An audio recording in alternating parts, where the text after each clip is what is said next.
ప్రియమైన దేవుని వారలారా, అందరికీ ప్రభు నామములో మరొకసారి హృదయపూర్వకమైన వందనాలు తెలియజేస్తూ ఉన్నాను.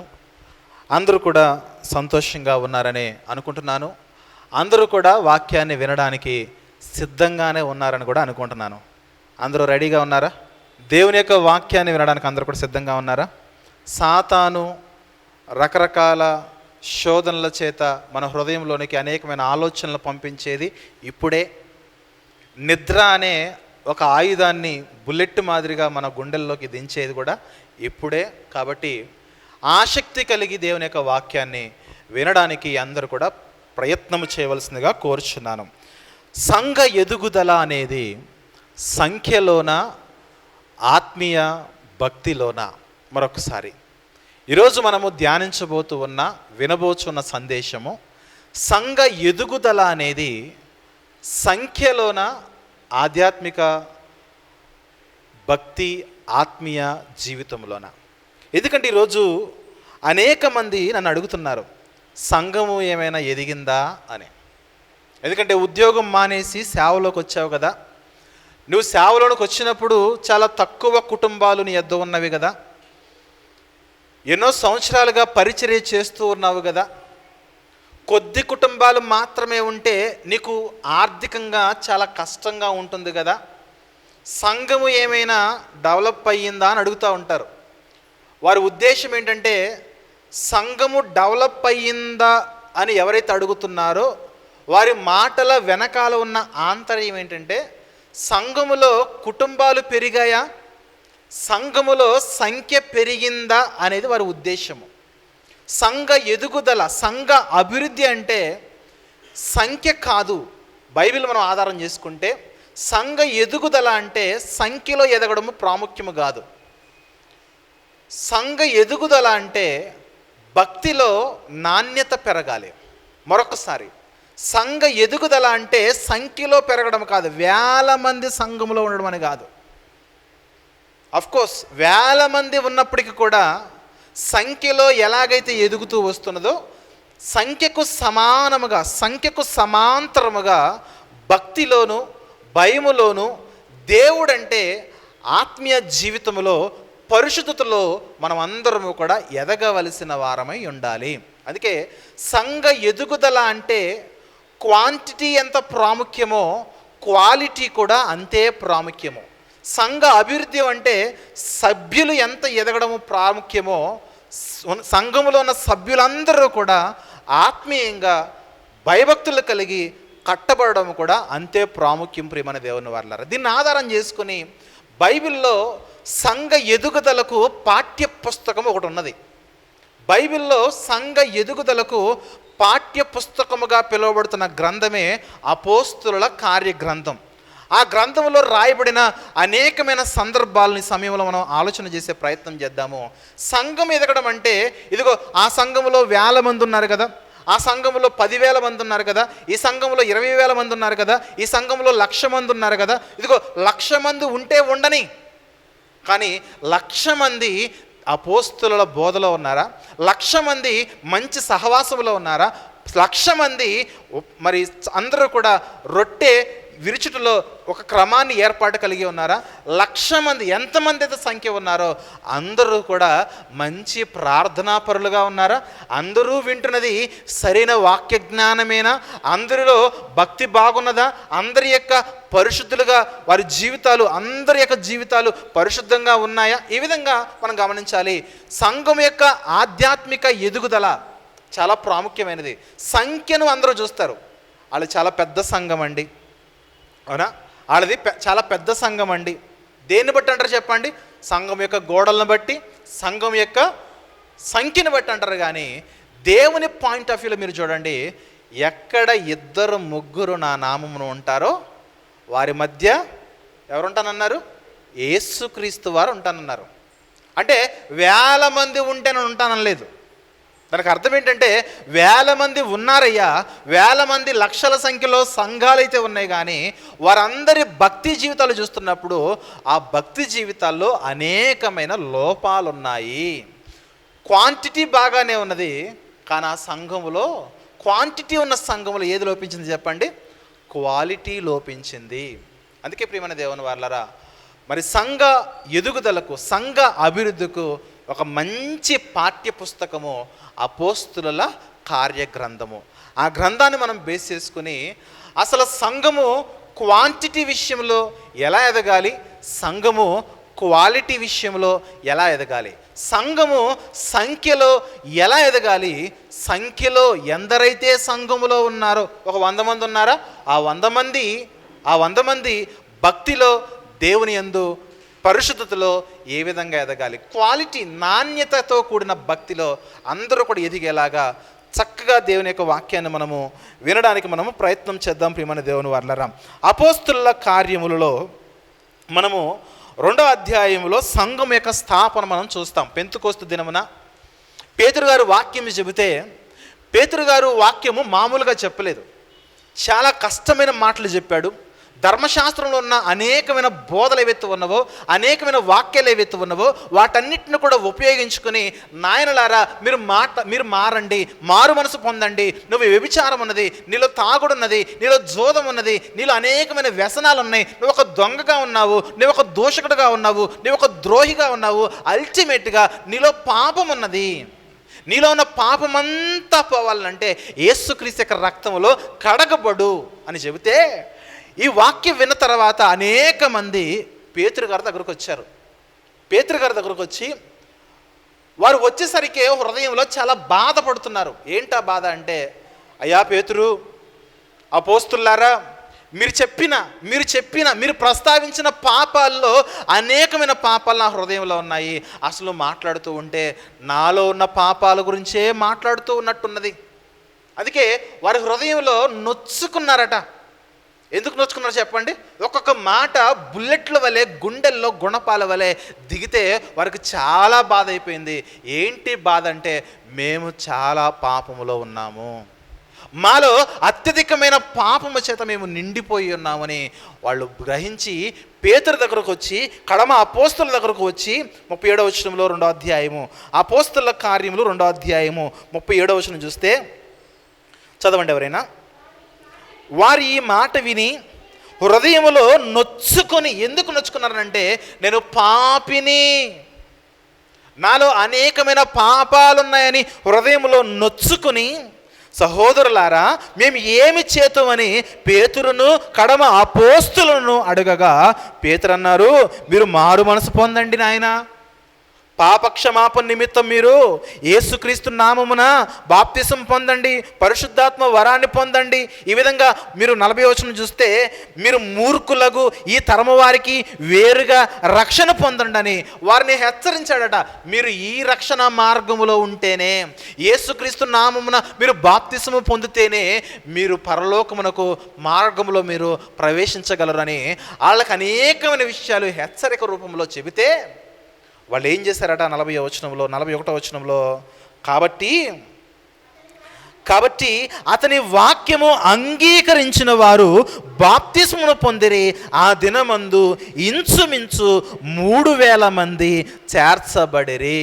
మీరు గమనించండి, ప్రపంచవ్యాప్తంగా ఈ సంఘము, ప్రారంభ సంఘము స్థాపించబడిన తర్వాత మరలా ఇలాంటి అతి శ్రేష్టమైన సంఘము చరిత్రలో మరలా మనకు కనబడదు. ఎందుకంటే ఇక్కడ 100కు 100% ఇక్కడ క్వాంటిటీ బాగున్నది, 100కు 100% క్వాలిటీ బాగున్నది. ఇలాంటి క్వాంటిటీ, ఇలాంటి క్వాలిటీ తర్వాత కాలంలో, తర్వాత చరిత్రలో అప్పటి నుండి నేటి వరకు ఏ సంఘములో కూడా పరిపూర్ణమైన భక్తులు ఆత్మీయ జీవితంలో దేవుని కొరకు త్యాగాలతో తమ్మును తాము సమర్పించుకున్న జీవితాలు ఎక్కడ కూడా మనకు తారసపడడం లేదు ప్రియమైన దేవుని వల్ల. అందుకే సంఘం యొక్క అభివృద్ధికి పాఠ్య పుస్తకము అపోస్తుల కార్యములు అనగానే, ఈ పాఠ్య పుస్తకంలో ఉన్న అధ్యాయాలు, ఈ పాఠ్య పుస్తకంలో ఉన్న లెసన్స్ ఏవైతే ఉన్నవో వాటిని మనం జాగ్రత్తగా గమనించినట్లయితే మన సంఘము కూడా ఈ సంఘానికి సమాంతరముగా ఎదగాలి. మరలా చెబుతున్నాను, నా ప్రయత్నము సంఘములో ఉన్న ఏ ఒక్కరు కూడా విడవబడకూడదు. అప్పుడే ఎదుగుచున్న చిన్నపిల్లలైనా, బాగా వయసులో ఉన్న, వృద్ధాప్యములో ఉన్న, ముసలితనములో ఉన్న వారైనా సరే ఏ ఒక్కరు కూడా భూమి మీద విడవబడకూడదు. ప్రభు వచ్చినప్పుడు అందరూ కూడా ఆయనతో కలిసి పరలోకమునకు వెళ్ళాలి. అందుకే ఎంతమంది ఉన్నారు. కొన్ని సందర్భాల్లో సంఘానికి ఎవరు రాకపోతే కొంచెం బాధ అనిపిస్తాడు. కొన్ని కుటుంబాలు అర్ధాంతరంగా మానేసి అనుకోండి, బాధ అనిపిస్తూ ఉంటుంది. అరే ఎవరు రాలేదేంటి అనేసి. మరికొన్ని సందర్భాలు అనిపిస్తూ ఉంటుంది, వీళ్ళు వస్తూ ఉన్నారు కానీ ఆత్మీయంగా ఎదగట్లేదేంటి అనిపిస్తూ ఉంటుంది. అంటే సంఖ్య రాకపోయినా బాధ అనిపిస్తూ ఉంటుంది. మరికొన్ని సందర్భాల్లో భక్తి జీవితంలో నాణ్యత లేకపోయినా, క్వాలిటీతో కూడిన భక్తి లేకపోయినా కూడా కొన్ని సందర్భాల్లో బాధ అనిపిస్తూ ఉంటుంది. అంతే కదా. మా అబ్బాయికి బాగోని రోజున ఎవరు రాలేదు సంఘానికి. చాలా తక్కువ మంది వచ్చారు. వాళ్ళందరినీ చూస్తూ ఉంటే సంఘం ఎందుకు ఇలా అయిపోయింది, ఏ కారణాన్ని బట్టి వీళ్ళు మానేస్తూ ఉన్నారు అని ఒక రకమైన బాధ. మరొక సందర్భంలో మనం చూస్తూ ఉంటే వీళ్ళు సంఘానికి ఎన్నో సంవత్సరాలుగా వస్తూ ఉన్నారు కానీ భక్తిలో ఎదగలేకపోతున్నారే. అరే ప్రార్థన చేయమంటే నేను చేయలేనంటున్నారు, వాక్యం చదవండి అంటే వాక్యం చదవలేకపోతున్నారు, చదివిన తప్పులు దొర్లుతూ ఉన్నాయి. అవునా, ప్రార్థన ఎలా చేస్తున్నారు, ఏమని చేస్తున్నారో సరైన అవగాహన లేకుండా చేస్తూ ఉన్నారు. నిరంతరం కూడా వాక్య ధ్యానం లేకుండా ఉన్నారు. బైబిల్ ఇక్కడ తెరిచారంటే మరలా ఇక్కడే తెరుస్తున్నారు కానీ ప్రతిరోజు కూడా బైబిల్లో మన జీవితాలు కనబడడం లేదు. మిగిలిన కూడికలు, వారాంతరంలో ఉన్న కూడికలకు హాజరవ్వలేకపోతూ ఉన్నారు. ఎందుకు భక్తిలో నాణ్యత లేకుండా పోతున్నది? ఎందుకంటే ఎప్పుడైతే మనం దేవుని యొక్క వాక్యానికి మనం దూరంగా ఉంటామో సాతాను మనకు దగ్గరగా ఉంటాడు. ఈ విధంగా అనేక రకాలైన దుఃఖము, వేదన, ప్రసవ వేదనతో కూడిన భారం అనేది ఒక సేవకుడిగా నాకును, అలాగే సంఘములో ఆధ్యాత్మికంగా కొంచెం బలంగా ఉన్నవారు కూడా అప్పుడప్పుడు సంఘాన్ని చూస్తూ ఉంటే బాధ అనిపిస్తూ ఉంటుంది. ఏంటి ఇంత ఆలస్యంగా వస్తున్నారు సంఘానికి అని ఒక బాధ. క్వాలిటీ నేను అడుగుతున్నాను, వేల సంఖ్యలో ఉన్న సంఘాల్లో ఎంతమంది ప్రార్థనా పరులు ఉన్నారో మనకు తెలియదు. ఎంతమందికి ఆ సేవకునికి వాళ్ళందరి పేర్లు తెలుసా అంటే తెలియదు. వాళ్ళు వస్తారు, కూర్చుంటారు, వాక్యం వింటారు, పాటలు పాడతారు, అందరితో కలిసి వెళ్ళిపోతారు. వాళ్ళు ఆధ్యాత్మికంగా ఎంత ఎదిగారు అంటే ఏమో, వారి ఎదుగుదల మనం చూడలేము. ఆ సేవకుడికి ఏమైనా తెలుసా అంటే పేరున ప్రతి ఒక్కరి పట్ల బాధ్యత కలిగి ఉన్నాడు అంటే తెలీదు. అంటే నెంబర్ బాగుంది, కొన్ని సంఘాల్లో నెంబర్ బాగుంది, క్వాంటిటీ బాగుంది, కానీ వారి జీవితాల్లో సరైన వాక్యంలో వారు ఎదగట్లేదు, సరైన ప్రార్థనలో వారు ఎదగట్లేదు, భక్తిలో ఎదగట్లేదు, ఆత్మీయ జీవితంలో ఎదగట్లేదు. దానికి అర్థం ఏంటంటే క్వాలిటీతో కూడిన భక్తి వారికి లేకుండగానే పోయింది. అందుకే గమనించండి, సంఘము అభివృద్ధి అంటే క్వాంటిటీ ఎంత ప్రాముఖ్యమైనదో at the same time quality కూడా అంతే ప్రాముఖ్యమైనది. అపోస్తలుల కార్యగ్రంథంలో ఉన్న ఈ సంఘాన్ని మనం చూస్తే వారి జీవితంలో క్వాంటిటీ, క్వాలిటీ సమానంగా డెవలప్ అయ్యాయి. మరలా చెప్తున్నాను, అపోస్తలుల కార్యంలో స్థాపించబడిన సంఘం ఏదైతున్నదో వారి జీవితంలో వారి క్వాంటిటీ బాగున్నది, వారి యొక్క భక్తిలో క్వాలిటీ కూడా బాగుంది. ప్రియులారా, చూద్దాం ఒకసారి 41వ వచనంలో కాబట్టి అతని వాక్యము అంగీకరించిన వారు బాప్తిస్మము పొందిరి. ఆ దినమందు ఇంచుమించు 3,000 మంది సంఘములోనికి చేర్చబడ్డారు. ఎంతమంది చెప్పండి? సంఘంలోనికి వచ్చిన వారి సంఖ్య ఎంత, వారి క్వాంటిటీ ఎంత, వారి సంఖ్య ఎంత అంటే 3,000 మంది సంఘంలోనికి వచ్చారు. క్వాంటిటీ బాగుంది. 3,000 మంది ఒక ప్రసంగాన్ని విని 3,000 మంది రక్షణ పొందారనంటే చాలా గొప్ప ప్రసంగం అది. 3,000 మంది సంఘంలోనికి వస్తే 3,000 మంది మారు మనసు పొందితే ఈ 3,000 మంది గురించి రాయబడిన మాట తర్వాత చూడండి ఒకసారి 42వ వచనంలో. వీరు అంటే పైన చెప్పబడిన ఆ 3,000 మంది వారు ఎలా ఉన్నారనంటే అపోస్తలుల బోధలో ఉన్నారు. వారు కలుషితము కాని అబద్ధ బోధల్లో వారు లేరు, మంచి బోధల్లో ఉన్నారు. మంచి థియాలజీలో ఉన్నారు. వారు ఏమి వింటున్నారనంటే ప్రతిరోజు వారి ప్రసంగము యేసుక్రీస్తు ఒక మార్గాన్ని ఏర్పాటు చేశారు, ఆ మార్గంలో మీరు నడవాలి, మీరు నడిస్తే మీకు పరలోకం మీకు సమీపంగా ఉందండి. ప్రతిరోజు కూడా అపోస్తలులు పరలోక సంబంధమైన వర్తమానాలు చెప్పేవారు. అది అపోస్తలుల బోధ అంటే. యేసుక్రీస్తు ఈ లోకానికి వచ్చి ఆత్మ విషయమే ఏవైతే ప్రసంగాలు చేశారో ఆత్మ విషయమైన ప్రసంగాలను అపోస్తలులు కంటిన్యూ చేశారు. అపోస్తలుల బోధ అంటే యేసుక్రీస్తు వారి వద్ద అపోస్తలులు పొందుకున్న బోధ. అంతేగాని అపోస్తలుల బోధ అంటే కొత్త బోధ కాదు.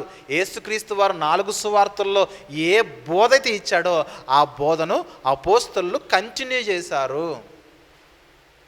ఎందుకు ఈ విషయం చెప్తానంటే, ఎందుకు నొక్కి మరి చెబుతున్నానంటే, ఈరోజు యేసుక్రీస్తు వారు ఏదైతే బోధించాడో సంఘాలలో అది బోధించబడడం లేదు. Note this point. యేసుక్రీస్తు వారు ఏదైతే ఒక మనిషిని ఇలా బ్రతకండి అని బోధించాడో ఆ బోధ బోధించబడడం లేదు. ఆ బోధ బోధించబడితే ఏ సమస్య ఉండదు. మరి సంఘాల్లో ఏం జరుగుతుందో చెప్పనా? యేసుక్రీస్తు వారు బోధ కాకుండా మిగిలిన ఏ కార్యాలైతే చేశాడో ఆ కార్యముల పట్ల ఆసక్తి కలిగిన వారు సంఘాల్లో ఎక్కువైపోతున్నారు. Note this point. అంటే యేసుక్రీస్తు వారు చెప్పిన బోధ పక్కకి వెళ్ళిపోయింది. యేసుక్రీస్తు వారు ఆ కాలానికి తగిన ఏ కార్యాలైతే చేశారో ఆ కార్యాలు సేవకులు కూడా చేయడానికి ప్రయాసపడుతున్నారు. ఆ కార్యముల కొరకే ప్రజలు కూడా తండోపతండోలుగా సంఘాలకు వస్తూ ఉన్నారు. ఇక్కడ క్వాలిటీ మిస్ అయిపోయింది. క్వాలిటీ ఎక్కడ మిస్ అయిపోయిందనంటే బోధ చేయట్లేదు. ప్రభువు ఆ కాలంలో ఏ కార్యాలైతే చేశాడో ఆ కార్యాలు పొందుకోవడానికి మాత్రమే వస్తున్నారు. దెయ్యాల నుంచి విడుదల పొందడానికి అనేక మంది ఆ రోజుల్లో వచ్చారు, ఈ రోజుల్లో కూడా వస్తూ ఉన్నారు.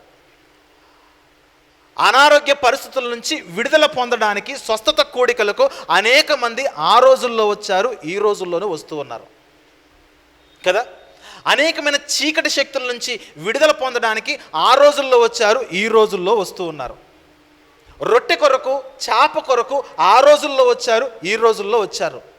ప్రభు దగ్గరకు వస్తే ఏదైనా దీవెన పొందుకుంటామా, ప్రభు దగ్గరకు వస్తే ఏదైనా సూచన చూస్తామా అని ఆ రోజుల్లో వచ్చారు, ఈ రోజుల్లో వస్తూ ఉన్నారు. మీరు గమనించండి, ప్రభువు ఆ రోజుల్లో ఏవైతే చేశాడో సంఘాల్లో నేటికి కూడా అవే చేయాలని సేవకులు కొంతమంది నిలబడ్డారు. ప్రభు ఉన్న కాలంలో ఆత్మ సంబంధమైన విషయాల పట్ల, ఆత్మ సంబంధమైన బోధ పట్ల లక్ష్యం ఉంచకుండా, దృష్టి ఉంచకుండా ఏవైతే లోక సంబంధమైన ఔషధాల కొరకు ఆ రోజు ప్రజలు ఎలాగైతే సంఘాలకు వచ్చారో ఈ రోజు కూడా శరీర సంబంధమైన ఔషధాల కొరకే సంఘాలకు అనేక మంది వస్తున్నారు. ఇక్కడ ఏదైతే ఉన్నదో అపోస్తలుల బోధ, ప్రభు చెప్పిన బోధకు బ్రేక్ పడింది ప్రియులారా. అందుకే అనేకమైన సంఘాల్లో అపోస్తలుల బోధ లేదు. దానికి కారణం ఏంటంటే అపోస్తలుల బోధ ఏంటి చెప్పన, నీలో పాపం ఉండకూడదు, నీవు పరిశుద్ధుడిగా మారాలి, పాపము 1% ఉండడానికి కూడా అవకాశం ఏమాత్రము కూడా లేదు. అది అపోస్తలుల బోధ.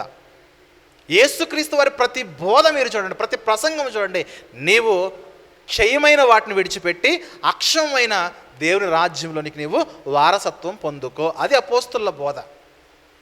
ఈరోజు అపోస్తలులని పేరు పెట్టుకున్న వారు కూడా వారి బోధలు మనం చూస్తూ ఉంటే ఎంతో హాస్యాస్పదంగా అనిపిస్తూ ఉంటుంది. చాలామంది ఇప్పటికీ అపోస్తలుగా పిలువబడుతున్న వారు ఉన్నారు. కానీ ఒకనాటి అపోస్తలు ఎలాగైతే ప్రభువును పరిచయం చేశారో, ఒకనాటి అపోస్తలు ఎలాగైతే ఆత్మ సంబంధమైన విషయాల మీద బోధ చేసి అందరినీ కూడా పరలోకం నడిపించాలని ప్రయాసపడ్డారో అలాంటి బోధలు ఈరోజు కనుమరుగైపోయాయి. అందుకే సంఘాల్లో ఏం మిస్ అయిపోయింది చెప్పండి?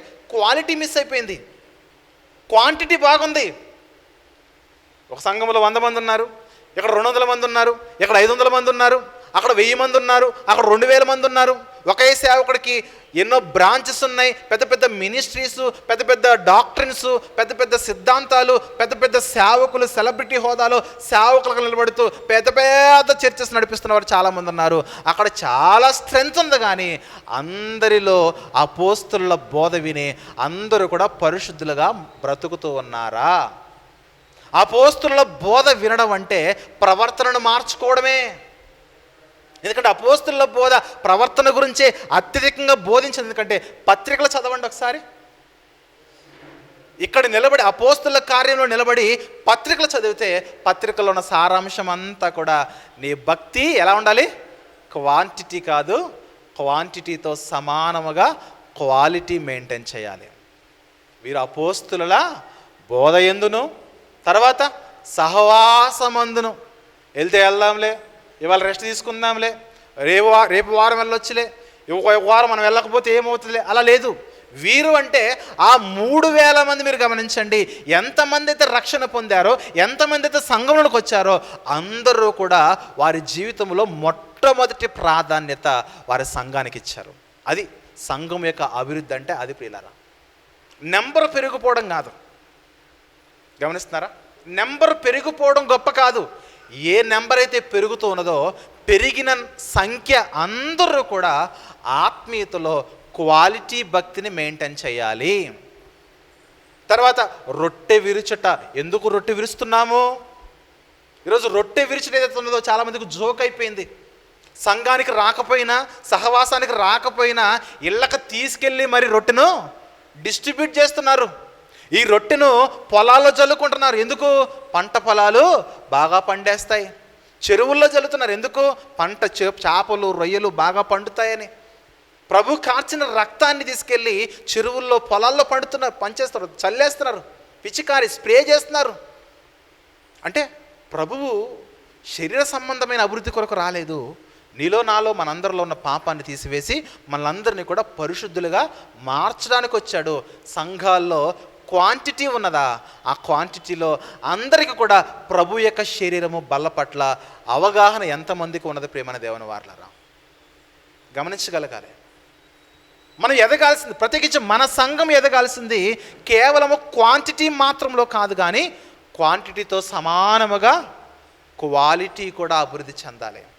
నేను ఎప్పుడు ప్రయాసపడతానో సంఘంలో ఉన్న వారందరూ కూడా మంచి ప్రార్థనా పరులుగా ఉండాలి. అందుకే ఎప్పుడు ప్రార్థన వారిని కూడా తీసుకొచ్చి ఇక్కడ ప్రార్థన చేయించే ప్రయత్నం చేస్తున్నాను. నాకు రాదండి అని ముందటి కాలంలో అన్నవారిని కూడా వారికి చెప్పకుండా మీరు రావాలి, ఇక్కడికి వచ్చి ప్రార్థన చెయ్యాలి.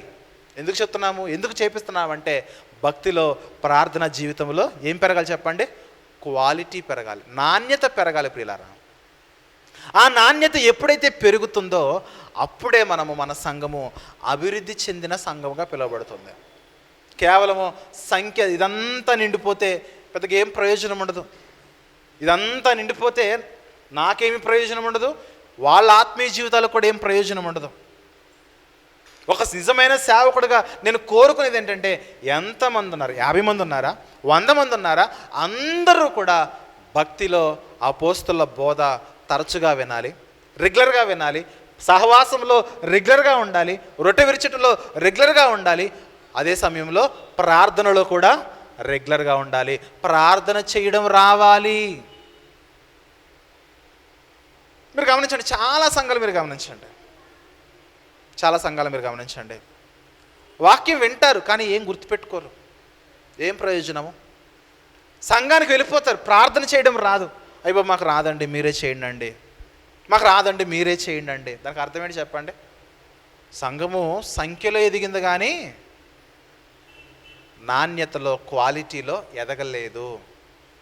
కాబట్టి ప్రియులారా, మన సంఘము కూడా మీరు గమనించండి, చిన్నలు మొదలుకొని పెద్దవారి వరకు అందరినీ కూడా ఆత్మీయ జీవితంలో డెవలప్ చేయడానికి నేను ఎన్నో రకాల కార్యాలను కలిగి ఉన్నాను. అన్ని కార్యాలకు అందరూ కూడా సహకరిస్తే మనమందరము కూడా ఆధ్యాత్మిక జీవితంలో, ఆత్మీయ జీవితంలో, క్వాలిటీ భక్తిలో మనము అభివృద్ధి చెందుతాము. ఇక రెండవ సందర్భంలోకి వెళ్దాం. అపోస్తుల కార్యములు 4వ అధ్యాయము 4వ వచనం చూద్దాం. పేతురు యోహానుల ప్రసంగాలు ముగిసిన తర్వాత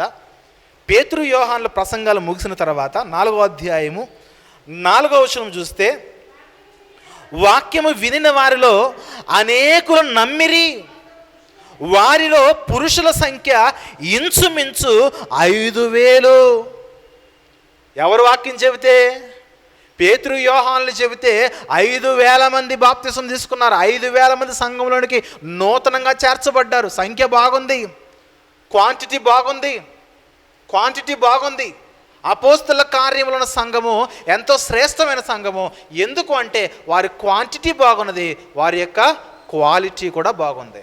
ఆ క్వాలిటీ గురించి మాట్లాడుతున్న 32వ వచనములో సంఘం యొక్క క్వాలిటీ గురించి మాట్లాడుతున్నాడు. వారి క్వాలిటీ ఎలా ఉన్నదనంటే, విశ్వసించిన వారందరూ ఏక హృదయమును ఏక ఆత్మయు గలవారై ఉండిరి. అంటే వారికంటూ సొంత అజెండాలు ఏమీ లేవు. అపోస్తుల బోధ, ఆ బోధని నేను ముందుకు కొనసాగాలి. సహవాసం ఉన్న క్రమం ఏంటి, ఆ క్రమంలోనే వెళ్ళాలి. అంతేగాని నాకంటూ సొంత ఎజెండా పెట్టుకుని సంఘములో నేను నడవకూడదు. అపోస్తులు, యేసుక్రీస్తు శిష్యులు, బైబిల్లో ఉన్న గ్రంథకర్తలు ఎలాగైతే సంఘం యొక్క క్రమాన్ని నియమించారో అదే క్రమాన్ని ఫాలో అవ్వాలి. సొంత ఆలోచనలు, సొంత అజెండా వారికంటూ ఏమాత్రం కూడా ఏర్పాట్లో లేదు. ఎందుకంటే అందరూ కూడా ఏక హృదయము ఏకాత్మతో కలవారై ఉండిరి. మరొక విషయం చూస్తే, వారు ఏదైతే కలిగి ఉన్నారో, అది డబ్బే కానీ ఆస్తులే కానీ, వారు ఏదైతే కలిగి ఉన్నారో సమస్తము కూడా ఇది నాది కాదు, ఇది దేవునిది, దేవుని యొక్క పరిచర్య కొరకు వాడబడాలనే ఒక తీవ్రమైన ఆకాంక్ష వారిలో ఉన్నది. వారి క్వాలిటీ చూడండి, భక్తిలో వారి క్వాలిటీ చూడండి. ఎవడును తనకు కలిగిన వాటిలో ఏదియో తనదని అనుకోలేదు. వారికి కలిగినదంతయో వారికి సమిష్టిగా ఉండెను. దానివల్ల ఏంటంటే, నేను భేదోడిని అనే ఆలోచన ఎవరికీ లేదు. నా కష్టం వస్తే పలానా బ్రదర్ ఉన్నారు, నా కష్టం వస్తే పలానా సిస్టర్ ఉన్నారు, పలానా కష్టం వస్తే నాకు ఇబ్బంది ఉంటే పలానా కుటుంబం ఉన్నది, నన్ను ఆదుకుంటారు. ఎందుకంటే ఈ సంఘంలో ఉన్న మేమందరము కూడా ఏక కుటుంబము, ఏక ఆత్మ, ఏక హృదయము కలిగి వారి జీవితాల్లో తమకు కలిగినదంతా కూడా, 5 రూపాయలు ఉన్నాడు ఏం చేశాడు, 5 రూపాయలు తీసుకొచ్చి ఇక్కడ పెట్టాడు. 100 రూపాయలు ఉన్నాడు ఏం చేశాడు, 100 రూపాయలు తీసుకొచ్చి ఇక్కడ పెట్టాడు. అందులో నుంచి వారి యొక్క పోషణ కొరకు, అందులో నుంచి సువార్త పనుల కొరకు అలా సమిష్టిగా వారు ఉంచుకున్నారు. దీన్ని ఏమంటారు చెప్పనా, క్వాలిటీ అంటారు.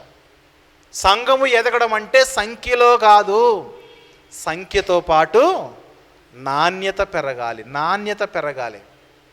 మన జీవితాల్లో మనం ఏదైతే సంపాదిస్తున్నామో, మన జీవితాల్లో మనకి ఏదైతే కలిగి ఉన్నామో, అది ఆస్తిపాస్తులే కానీ, లేదంటే మనకు ఏదైతే మన ఇల్లే కానీ, వాహనమే కానీ, ప్రతిదీ కూడా దైవ సంబంధమైన కార్యాల కొరకు, ఆత్మ సంబంధమైన విషయాల కొరకు, సంఘము కొరకు, ఈ సంఘ కుటుంబము కొరకు అది వినియోగంలోకి రావాలి. దాన్ని ఏమంటారు చెప్పనా, క్వాలిటీతో కూడిన భక్తి అంటారు. మనం కిందకు చదువుకుంటూ వెళ్ళిపోతే 33వ వచనంలో, ఇదిగాక అపోస్తలులు బహు బలముగా ప్రభువైన యేసు పునరుత్థానం గురించి సాక్ష్యం ఇచ్చిరి. ఎప్పుడైతే వీరి జీవితాల్లో అపోస్తలులు వాక్యం వింటున్నారో, అపోస్తలులు వాక్యం విని అపోస్తలులు ఏది చెబితే దాన్ని చేయడానికి త్యాగాలతో కూడిన భక్తిని కొనసాగిస్తున్నారో, వారికి కలిగినదంతా తీసుకొచ్చి పరిచర్య కొరకు తమ జీవితాలను సిద్ధపరిచారో, వారి మీదకి ఏమొచ్చింది చెప్పండి, దైవ కృప. చదువుతున్నారా? దైవ కృప ఏం రాయబడి ఉన్నది, దైవకృప అందరి యందు అధికముగా ఉండెను. క్వాలిటీ భక్తి భక్తిలో ఎప్పుడైతే క్వాలిటీ పెరుగుతుందో, భక్తిలో ఎప్పుడైతే నాణ్యత పెరుగుతుందో, దేవుని కృప సంఘములో ఉన్న వారందరి మీదకి మామూలుగా రాదు. ఎలా వస్తుంది చెప్పండి, అధికముగా వస్తుంది. ఆ కృప పొందిన వారు మీరు చూడండి, తమ జీవితాల్లో తాము ఏదైతే కలిగి ఉన్నారో, కలిగి ఉన్న ప్రతిదాన్ని కూడా ఇది పరిచర్య కొరకే వినియోగించాలి, ఇది సంఘము కొరకే వినియోగించాలి. సొంత ఆలోచన లేవు, అందరివి కూడా ఒకే రకమైనది అన్నాడు కదా, ఏక హృదయము ఏకాత్మ అన్నాడు. ఒక గ్రూప్గా, ఈ గ్రూప్లో ఉన్న వారందరూ కూడా ఒకే ఆలోచన, ఈ గ్రూప్లో ఉన్న వారందరూ కూడా ఒకే హృదయం కలిగి ఉండాలి. ఆ కలిగి ఉన్న సంఘాన్ని ఏమంటారు చెప్పనా, నాణ్యత కలిగిన సంఘం అంటారు. సంఘము అభివృద్ధి చెందాల్సింది క్వాంటిటీలో మాత్రమే కాదు కానీ క్వాలిటీలో అభివృద్ధి చెందాలి. ఆ క్వాలిటీని మొదటి సంఘంలో మనం బాగా చూస్తాం. తర్వాత 34వ వచనం చూస్తే, 34వ వచనంలో వాళ్ళ క్వాలిటీ చూస్తే, వాళ్ళ క్వాలిటీ ఆఫ్ స్పిరిచువల్ లైఫ్ చూస్తే, మనము భూములైనను ఇండ్లైనను కలిగిన వారందరూ వాటిని అమ్మిన వాటి వెల తెచ్చి అపోస్తలుల పాదముల యొద్ద పెట్టుచూ వచ్చిరి. వారు ప్రతి వానికి వాని అక్కర కొలది పంచిపెట్టరు గనక వారిలో ఎవ్వనికి కూడా ఏ కొదువా లేదు. అంటే సంఘములో ధనవంతుడని, సంఘములో బీదవాడనే తారతమ్యం ఏమాత్రం కూడా లేదు. అందరూ కూడా ఈక్వల్గా ఉన్నారు. ఆ సంఘాన్ని ఏమంటారు చెప్పనా? క్వాలిటీ సంఘం అంటారు. నాణ్యత బాగుంది. కొన్ని సంఘాల్లో చూడండి, విఐపి లాంజెస్ ఉంటాయి. ఎవరైతే దశంభాగం ఎక్కువిస్తారో వాళ్ళు వచ్చి ఇక్కడ కూర్చోవాలి. ఎవరైతే పెద్ద పెద్ద ఉద్యోగాలు ఉన్నారో వాళ్ళకి ప్రత్యేకమైన చైర్స్ ఉంటాయి. అలా ఉండకూడదు. సంఘాల్లో ఇలాంటి పక్షపాతం, ఇలాంటి వ్యత్యాసాలు ఉండకూడదు. అందరూ కూడా సమానులే, అందరూ కూడా సమానులే. ఇదిగో నీ దగ్గర ఏదీ లేదా, నేను ఆదుకుంటాను. నీకేం కావాలి, నా దగ్గర ఉన్నది కాబట్టి నేను నీకు ఇస్తాను అనే హృదయం కావాలి. దాన్ని ఏకాత్మ, ఏక హృదయము. బలహీనలు ఎప్పుడు కూడా సంఘంలో ఉన్న బలవంతులు ఆదుకునే ప్రయత్నం చేయాలి. ఆ క్రమములు అందరూ కూడా ఈక్వల్గా మారిపోవాలి. అంతేగాని తమకున్న వాటిని బట్టి ఏమాత్రం కూడా అతిశయించకూడదు. అతిశయించామా భక్తులు ఏం లేదు చెప్పండి, క్వాలిటీ బాగాలేదు, క్వాలిటీ బాగాలేదు. నేను ఎప్పుడు కోరుకున్నది అదే. సంఘములో సభ్యులు ఎలాగైతే పెరుగుతున్నారో ఇదే సంఘములో సంఖ్య ఎలాగైతే పెరుగుతున్నదో ఇదే సంఘములో నాణ్యత పెరగాలి, క్వాలిటీ పెరగాలి. క్వాలిటీ అంటే ఒకనాటి అపోస్తుల కార్యంలో ఉన్న ఈ మొదటి సంఘంలో ఉన్న ఈ భక్తులు వారి జీవితాల్లో ఎలాగైతే అభివృద్ధి చెందారో ఆత్మీయ జీవితంలో మనమందరము కూడా అలాగే అభివృద్ధి చెందాలి. చూడండి ఎంత దాతృత్వము. ఎవరు బలహీనలు ఉన్నా వారికి పెట్టేశారు. ఇది నాకు కావాలి కదా, రేపటికి కావాలి కదా, ఎల్లుండికి కావాలి కదా, భవిష్యత్తుకు ఉంచుకోవాలి అనుకోలేదు. చివరికి వారి త్యాగాలు ఎంత గొప్ప త్యాగాలంటే భూములు అమ్మేశారు, ఎండను అమ్మేశారు, వారికి ఏదైతే కలిగి ఉన్నదో వాటన్నిటిని కూడా అమ్మేసి సంఘములో ఉన్న అందరూ కూడా సమిష్టిగా ఉంచుకున్నారట. ఇలాంటి సంఘాన్ని మనం భూమి మీద చూడగలమా? చూడలేము.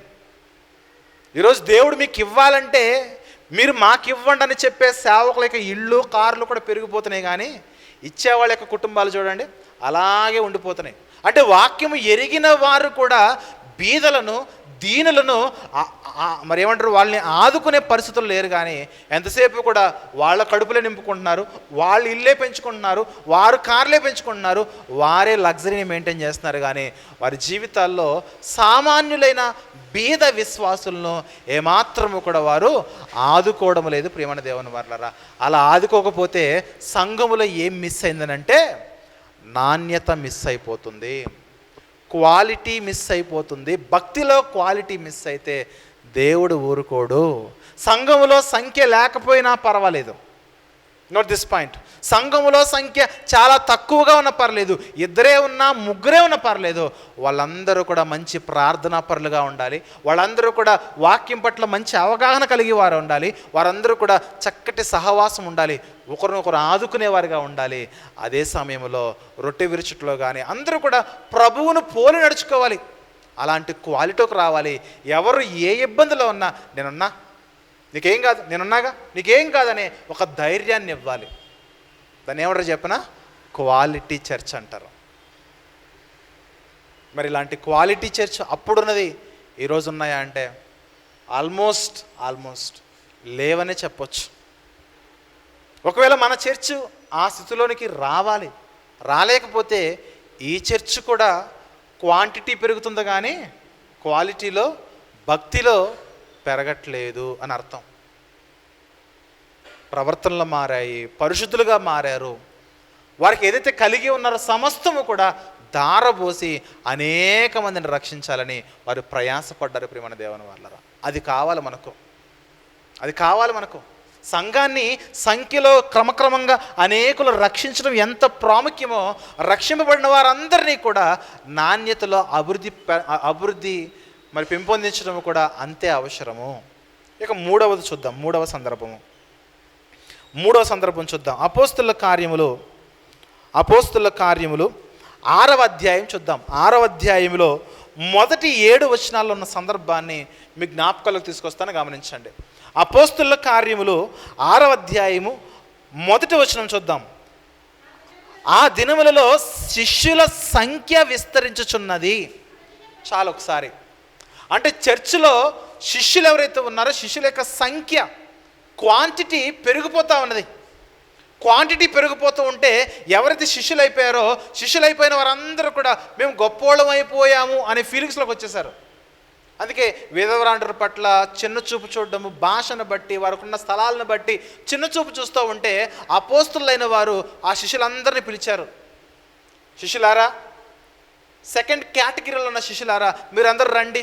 ఫస్ట్ కేటగిరీ ఎవరు? ఇక్కడ అపోస్తులకు పిలువబడుతున్న అగ్రగణ్యులు. వాళ్ళు నెక్స్ట్ జనరేషన్లో ఉన్న శిష్యులందరినీ పిలిచారు. నూతనంగా శిష్య బృందంలోకి వచ్చిన వారందరినీ పిలిచి, ఇదిగో ఇక్కడ భోజనాల దగ్గర చాలా గొడవలు అవుతూ ఉన్నాయి. విధవరాల పట్ల, గ్రీకు భాష మాట్లాడే వారి పట్ల యూదులైన వారు సనుక్కుంటున్నారు. గ్రీకు భాష మాట్లాడు యూదులు హెబ్రీల మీద సనుక్కుంటున్నారు. ఇది ఏమాత్రం కూడా మంచిది కాదు. అసలు ఇలాంటి ఈ గిల్లు గజ్జాలకి ఇలాంటి గొడవలు కూడా అపోస్తులమైన మేమే వచ్చి పంచాయతీలు పెడితే అసలు మేము వాక్యం ప్రిపేర్ అవ్వాలి కదా, మేము సంఘం యొక్క ఆధ్యాత్మిక అభివృద్ధి కొరకు మేము ప్రార్థన చేయాలి కదా. అందుకే సంఘములో ఒక సిస్టమ్ని ఏర్పాటు చేస్తాము. ఆ సిస్టమ్ ఏంటంటే సంఘములో ఒక అడ్మినిస్ట్రేషన్ వింగ్ ఉండాలి. అపోస్తులమైన మేము వాక్యము చదువుట యందును, 4వ వచనంలో అయితే మేము ప్రార్థన యందును వాక్య పరిచర్య యందును ఎడతెగక యుందుము. మిగిలిన శిష్యులారా, మీరందరూ కూడా సంఘములో వివిధ కార్యాలు ఉన్నాయి, సంఘాల్లో వివిధ పనులు ఉన్నాయి. ఆ పనులను మీరందరూ కూడా డిస్ట్రిబ్యూట్ చేసుకోనండి. అపోస్తులమైన మేమేం చేస్తామంటే వాక్య పరిచర్యలోను ప్రార్థనలోను ఎడతెగక మేము గడపాలి. అందుకే సంఘాల్లో అడ్మినిస్ట్రేషన్ ఏదైతే ఉన్నదో, సంఘం యొక్క నాయకత్వ బాధ్యతలు సంఘస్థులందరూ కూడా తీసుకోవాలి. ఇదిగో చైర్స్ వేయడమా ఒకరి పని, పాటలు పాడడమా ఒకరి పని, సౌండ్ సిస్టమా ఒకరి పని, వాయిద్యాల ఒకరి పని, స్టేజ్ డెకరేషనా ఒకరి పని, ఎవరైనా కొత్త వారు వస్తున్నారా వారిని రిసీవ్ చేసుకోవడమా ఒకరి పని. ఈ విధంగా సంఘములో అనేకమైన పనులు ఉంటాయి. ఆ పనులన్నిటిని కూడా వాక్య పరిచర్య చేసేవారే కాదు, దాన్ని అందరూ కూడా చక్కగా ఆ పనులను మీరు స్వీకరించాలని. ఎప్పుడైతే పనులను అందరికీ డివైడ్ చేస్తే ఆ పనులను వారు ఆనందంగా ఎప్పుడైతే తీసుకుని ఆ చక్కగా సంఘంలో పరిచర్య చేయడం, ఎవరికి ఇవ్వడం బాధ్యత వారు నెరవేరుస్తూ ముందుకెళ్తూ ఉన్నారో అప్పుడు సంఘము మునుపటి కంటే ఇంకా అత్యధికముగా అభివృద్ధిలోకి వెళ్ళిపోయింది. అదే 7వ వచనంలో అంటున్నాడు. 7వ వచనంలో దేవుని వాక్యము ప్రబలమై శిష్యుల సంఖ్య యెరూషలేములో బహుగా విస్తరించింది. ఎందుకంటే ఈ అపోస్తులు అనే వారిని ప్రార్థన కొరకు, వాక్య పరిచర్య కొరకు వదిలేశారు. మిగిలిన సంఘంలోని పనులన్నీ కూడా ఎవరు చేశారు చెప్పండి? మిగిలిన శిష్యులు చేశారు, మిగిలిన విశ్వాసులు చేశారు, మిగిలిన పెద్దలు చేశారు. మిగిలిన పనులన్నీ కూడా అందరూ డిస్ట్రిబ్యూట్ చేసుకుంటే ఈ వాక్యం చెప్పాల్సిన వారు వాక్యం చెబితే తద్వారా ఏం జరిగిందో చెప్పిన సంఘము నిండిపోయింది. దేవుని వాక్యము ప్రబలమైంది. శిష్యులు నానాటికి విస్తరించారు, యెరూషలేములో బహుగా విస్తరించును. మరియు యాజకుల్లో అనేకులు విశ్వాసమునకు లోబడ్డారు. క్వాంటిటీ పెరగడానికి గల కారణం ఏంటంటే భక్తిలో ఏం బాగుంది చెప్పండి? క్వాలిటీ బాగుంది. భక్తిలో క్వాలిటీ బాగుంది. ఈ మధ్య కాలంలో నాకు ఒక అనుభవం ఎదురైంది. సంఘానికి వస్తున్న వారిలో వారి క్యారెక్టరు బాలేదు. కుటుంబంలోనూ బయట వారి క్యారెక్టర్ బాలేదు. వారి ఇంటి పెద్దలు నాకు ఫోన్ చేసి అడిగారు, వాళ్ళు మీ సంఘానికే వస్తున్నారట కదా, నువ్వు ఏం వాక్యం చెబుతున్నావు, వాళ్ళు ఏం వాక్యం వింటున్నారు. అర్థమవుతుందా? దాని ఎఫెక్ట్ ఎక్కడ పడుతుంది చెప్పనా? బోధ మీద పడిపోతుంది, సంఘం మీద పడిపోతుంది. అంటే మన ప్రవర్తన సరిగా లేకపోతే, ప్రవర్తనలో మన క్వాలిటీ భక్తిని మనము చేయలేకపోతే, పలానా సంఘానికి వెళ్తున్నాడు, పలానా సంఘానికి వెలుచున్నది, ఈ కుటుంబం పలానా సంఘానికి వెళ్తుంది, వాళ్ళు ఏం వింటున్నారు, అక్కడ సేవకుడు ఏం చెబుతున్నాడు వాళ్ళకి, అర్థమవుతుందా? ఇది ఎక్కడికి పడిపోతుంది చెప్పనా? ఈ బోధ మీద పడుతుంది. దానికి అర్థం ఏంటంటే ఆ సంఘానికి వెళ్తున్నావు, నీ భక్తే మారలేదు, నీ ప్రవర్తనే మారలేదు, వెళ్దాం రా అంటే వాళ్ళు వస్తారా అండి? రాలేదు. మనం ఎవరి చుట్టూ అయితే జీవనాన్ని కొనసాగిస్తున్నామో వారి మధ్య మన ప్రవర్తన బాగోకపోతే, వారి మధ్య మన శ్రేష్టమైన ప్రవర్తన కనపడకపోతే, వారిని గనక మనం సంఘానికి ఆహ్వానిస్తే వెరీ నెక్స్ట్ మినిట్లో వాళ్ళు అనే మాట కానీ, వారి హృదయంలో అనుకునే మాట కానీ, నీ ప్రవర్తనే బాలేదు, నేను నీ సంఘానికి వచ్చి ఏం నేర్చుకోవాలి? ఒక అత్తగారు అడిగారు నన్ను, అత్తగారు పెద్ద ఆవిడ డైరెక్ట్గా ఫోన్ చేసి. అర్థమవుతుందా? అంటే భక్తిలో మనం ఎంత ఎదగాలి? వీళ్ళ ప్రవర్తన బాగాలేదు, మీ సంఘానికే వస్తున్నారంట కదా. అవును, మా సంఘానికే వస్తున్నారు. ఏమైందనంటే అసలు దేవుని భయం కానీ భక్తి కానీ, అసలు వీళ్ళు మాట్లాడే మాటలు ఒట్టి నోరు తెరిస్తే పచ్చి అబద్ధాలు. గమనించినప్పుడు మన భక్తి మన ఇంటిలోనూ మన సమాజంలోనూ మన ఉద్యోగ స్థలంలో మనం బాగోకపోతే మనం ఎవరిని ఆహ్వానించినా సంఘానికి ఎవరు కూడా రారు. క్వాలిటీ మెయింటైన్ అవ్వాలి. భక్తిలో ఏమవ్వాలి చెప్పండి? క్వాలిటీ మెయింటైన్ అవ్వాలి. అది దేవునికి ఇష్టం ప్రియులారా. మనం ఎప్పుడైతే క్వాలిటీ భక్తిని బయట మనం ప్రజెంట్ చేస్తామో, అనుక్షణము ఓర్చుకుని సహనంతో సాత్వికంతో ఆత్మ ఫలాలు మనం ఎప్పుడైతే మన జీవితాంతము కూడా వాటిని మనము పెంపొందించుకుంటూ ఫలిస్తూ ముందుకెళ్తామో, మన ప్రవర్తనను బట్టి మనం వారిని పిలవకపోయినా కుటుంబాలుగా సంఘాలుగా ఈ సంఘంలోనికి జతపరచబడతాయి ప్రియమైన దేవుని వారు. అందుకే భక్తిలో ఏం కావాలి చెప్పండి? క్వాలిటీ కావాలి. ప్రవర్తనలో ఏం కావాలి చెప్పండి? క్వాలిటీ రావాలి. సంఘము నిండాలంటే సంఘమునకు వెలుపల మన ప్రవర్తన క్వాలిటీ భక్తిని మెయింటైన్ చేయాలి. భక్తిలో మనం సరిగా లేకపోతే మన మాట ఎవడో వినడు. Very simple. మనం చెప్పే వాక్యం, రండి మా దగ్గర వాక్యం బాగుండదని అంటే, నీ వాక్యం బాగుంటే నీ ప్రవర్తన బాగోవాలిగా. అడుగుతారా? అడుగుతారు. కాబట్టి ప్రియులారా, అందుకే మన జీవితంలో వేరే వారిని మనం సంఘానికి ఆహ్వానించాలంటే వారి ఎదుట మన ప్రవర్తన ఒక వెలుగులా వెలగాలి. దాన్ని ఏమంటారు చెప్పండి? క్వాలిటీ భక్తి. నాణ్యత ముఖ్యమైనది. ఆ నాణ్యత ఈ సంఘాల్లో మనం చూస్తాము. నెక్స్ట్ సందర్భం చూద్దాం. అపోస్తుల కార్యములు 9వ అధ్యాయము.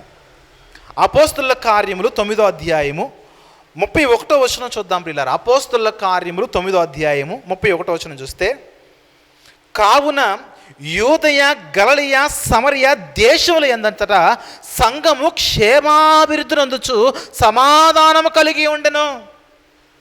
సంఘము ఎదుగుతుందట. సంఘము సంఖ్యలో ఎదుగుతుంది. సంఘం యొక్క నెంబర్ బాగుంది.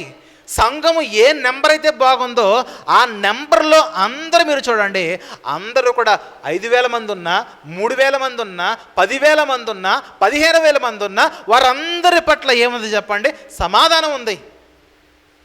సంఘము ఎదగడం అంటే సంఖ్యలో ఎదిగిపోవడం కాదు నాయన.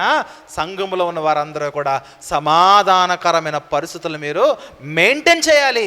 కుటుంబంలో సమాధానం ఉండాలి, భార్య మధ్య సమాధానం ఉండాలి, భర్త మధ్య సమాధానం ఉండాలి, బిడ్డల పట్ల సమాధానం ఉండాలి, అత్త మధ్య సమాధానం ఉండాలి, మామతో సమాధానం ఉండాలి. అందరి పట్ల మీరు సమాధానం కలిగి ఉండాలి. లేకపోతే భక్తిలో ఏమీ లేదు, నాణ్యత లేదు. జనాలు పెరిగిపోతే కాదు. చిన్నప్పటి నుంచి పరిచర్య సంబంధమైన కుటుంబంలో ఉన్నాను. కానీ ఒక విషయం చెప్తా, ఎందుకంటే మా ఊర్లో జరిగిన ఇన్సిడెంట్ కాబట్టి నాకు బాగా తెలుసు. అందరూ మనోళ్ళు ఉంటారు కదా, బాబాయ్లని, అత్తలని, నానమ్మలని, అమ్మమ్మలని, అందరూ మన మన మన కల్చర్లో మన చుట్టూ ఉన్నవారే కాబట్టి ఎవరి ఇంట్లో ఏ సమస్య ఉన్నదో ఇట్టే మనకు తెలుసు. ఏ అన్నదమ్ముల మధ్య ఏ గొడవలోనే మనకు తెలుసు. అంతే కదా. వాళ్ళు ఆ అన్నదమ్ములు మాట్లాడుకోరు, కానీ వీళ్ళిద్దరూ ఏ సంఘానికి వస్తారు చెప్పండి? ఒకే సంఘానికి వస్తారు. వీళ్ళిద్దరికి కాపరి ఒకే కాపరి ఉన్నాడు. వీళ్ళిద్దరూ వినేది ఒకే వాక్యము, వీళ్ళిద్దరూ నమ్ముకున్నది ఒకే దేవుణ్ణి, వీళ్ళిద్దరూ ప్రార్థన చేసేది ఒకే దేవుడికైతే ఈ రెండు కుటుంబాలు మాట్లాడుకో చూడండి. ఈ ఇద్దరు అన్నదమ్ములు ఆ కుటుంబాలతో సహా మాట్లాడుకోరు, ఒకరింటికి ఒకరికి వెళ్ళరు. మళ్ళీ రక్త సంబంధికులే మాట్లాడుకోరు. దానికి కారణం ఏంటంటే సమాధానం లేదు. మళ్ళీ చర్చ్ అంతా నిండిపోయిందా? చర్చ్ అంతా నిండిపోయింది. సంఘము ఎదగడం అంటే నెంబర్లో ఎదగడం కాదు. నెంబర్తో పాటు భక్తిలో క్వాలిటీ పెరగాలి. సంఖ్య యొక్క క్వాంటిటీ మాత్రమే కాదు, కానీ భక్తి యొక్క నాణ్యత, క్వాలిటీని మనము డెవలప్ చేసుకోవాలి. సమాధానం అన్నాడు. తర్వాత మీరు చూస్తే సమాధానము కలిగి ఉంటుంది 31వ వచనంలో, మరియు ప్రభువునందు భయము పరిశుద్ధాత్మ ఆదరణీయు కలిగి నడుచుకొనుచు విస్తరించుచుండెను. దేవుడు అంటే ఒక్కొక్కరికి భయం పెరిగిపోతుంది.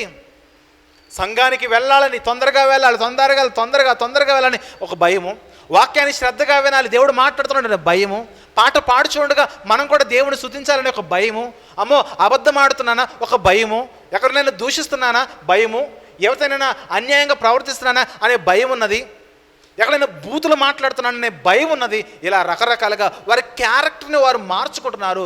నా క్యారెక్టర్ ఎలా ఉన్నది? ఎందుకంటే దేవుడు చూస్తున్నాడు. పరిశుద్ధుడైన ఆత్మ యొక్క సహవాసంతో నన్ను నడిపిస్తున్నాడు.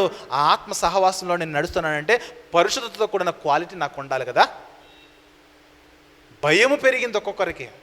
ప్రసంగాలు వింటూ ఉంటే, దేవుని వాక్యం చదువుతూ ఉంటే, ఇదిగో ప్రసంగం నచ్చినా నచ్చకపోయినా నీ దగ్గర అయితే దేవుని గ్రంథం ఉందిగా, బైబిల్ గ్రంథం ఉందిగా, నువ్వు ఒక క్రైస్తవుడుగా వాక్యాన్ని చదువుతున్నావు కదా, వాక్యం చదువుతూ ఉంటే ఆ వాక్యాలు నువ్వు పాటించకపోతే నీకు భయం రావట్లేదా? ఆ భయం రావాలి. ఆ భయము ఎవరికైతే వస్తుందో ఆ సంఘములో ఉన్న వారందరికీ అలాంటి భయమును, భక్తి, పరిశుద్ధాత్మ వలన కలిగే ఆదరణ కలిగితే గనక ఆ సంఘము సంఖ్యలోను విస్తరిస్తుంది. అదే సంఘము భక్తిలో, భయభక్తిలో కలిగి వారు విస్తరిస్తారు. ప్రియమైన దేవుని వారలారా, సమాధానము రావాలి. ఆ మూలలో కూర్చున్న ఆయనను ఈ ముందు కూర్చున్న ఆయన మాట్లాడుకోరు. ప్రాక్టికల్గా మాట్లాడుతున్న సంఘాల్లో, నిజం చాలా సంఘాల్లో, మళ్ళీ చెప్తున్నాను, మన సంఘములో అలాంటి పరిస్థితులు దాదాపుగా లేవు. ఒకవేళ ఉన్నా కూడా సమాధాన పడడానికి ప్రయత్నం చేయండి. మరొక విషయాన్ని మనము జ్ఞాపకం చేద్దాం. మరొక విషయాన్ని మనము గమనించినట్లయితే అపోస్తుల కార్యములు 16వ అధ్యాయము, అపోస్తుల కార్యములు 16వ అధ్యాయము 4వ వచనం చూద్దాం ప్రియులారా. అపోస్తుల కార్యముల్లోని 16వ అధ్యాయము 4వ వచనం చూసినట్లయితే, వారు ఆయా పట్టణముల ద్వారా వెళ్ళుచు యెరూషలేములో ఉన్న అపోస్తులను పెద్దలను నిర్ణయించిన విధులను గైకొనుటకు వాటిని వారికి అప్పగించిరి గనుక. అంటే ఇక్కడ పౌలు గారు, తిమోతి గారు వారి యొక్క పరిచర్య మనం చూస్తున్నాము. వారి యొక్క పరిచర్య మనం చూస్తే అపోస్తలులు, పెద్దలు ఏక ఆజ్ఞలు, ఏక విధులు, ఏక కట్టడలు వారికి ఇచ్చారో వాటిని పట్టుకుని సంఘాల్లో వారు బోధలు చేస్తూ, సమాజంలో వారు బోధ చేస్తూ ఉంటే సంఘములు విశ్వాసమందు స్థిరపడి అనుదినము లెక్కకు విస్తరించుచుండెను. ఆజ్ఞలు గైకొంటే, మనము దేవుని ఆజ్ఞలు గైకుంటే గనక సంఘం ఏమవుతుంది చెప్పండి? విస్తరిస్తుంది. ఇక్కడ క్వాలిటీ మెయింటైన్ అవ్వాలి. ఆ క్వాలిటీ మెయింటైన్ అవ్వాలంటే మరి పేతురు గారు, తిమోతి గారు చెప్పినట్లుగా ఆ విధులు గైకొనండి అయ్యా. మీరు వాక్యాన్ని పాటిస్తే సంఘం ఏమవుతుంది చెప్పండి? ఆటోమేటిక్గా డెవలప్ అయిపోతుంది. నువ్వు వెళ్ళి ప్రత్యేకంగా ఒక సువార్త చెప్పాల్సిన అవసరం లేదు. నీ శ్రేష్ఠ ప్రవర్తన చూసి, నీ మాట విధానం చూసి వాళ్ళే నిన్ను అడుగుతారు, ఏంటి కారణము అంటే, నేను యేసుని నమ్ముకున్నానయ్యా, నాలో యేసున్నాడు, అందుకే నా క్యారెక్టర్లా మారడానికి కారణం ఏంటంటే నాలో యేసున్నాడు.